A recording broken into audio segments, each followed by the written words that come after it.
Magandang balita naman po para sa mga consumers sa Metro Manila dahil opisyal nang inanunsyo ang bawas singil sa tubig mula sa Maynilad. Kung kailan at magkano ang epektibong bawas singil, alamin sa ulat ni Elijah Canlas.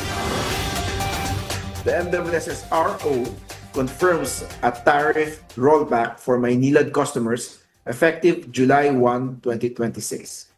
Inaprubahan na ng Metropolitan Waterworks and Sewerage System o MWSS Board of Trustees ang rekomendasyong magpatupad ng rollback sa singil sa tubig sa mga customer ng Maynilad para sa ikatlong quarter ng 2026. Dahil dito ay bababa ng 25 sentimo kada cubic meter ang magiging singil sa tubig para sa mga residente sa West Concession Area. Ayon kay Metropolitan Waterworks and Sewerage System Regulatory Office Chief Regulator Patrick Lester T. ay ipatutupad ang bawas singil matapos ang pagsusuri sa palitan ng piso kontra Japanese yen.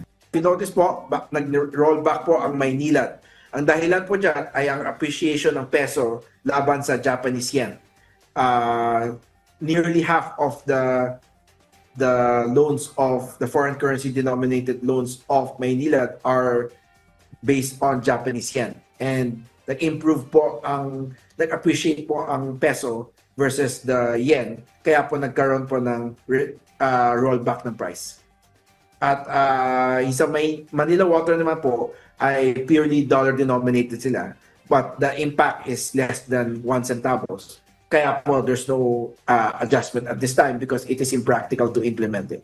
Ang FCDA ay isang mekanismo na sinusuri kada quarter para mabawi mula sa consumer ang lugi na dulot ng pagbabago sa palitan ng dayuhang pananalapi. Ginagamit ang mekanismong ito para sa mga loan na pinopondohan para sa pagpapalawak at pagpapabuti ng serbisyo sa tubig at wastewater.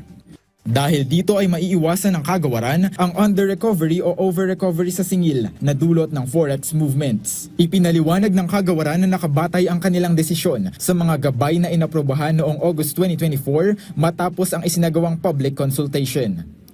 Elijah Canlas para sa Pambansang TV sa Bagong Pilipinas.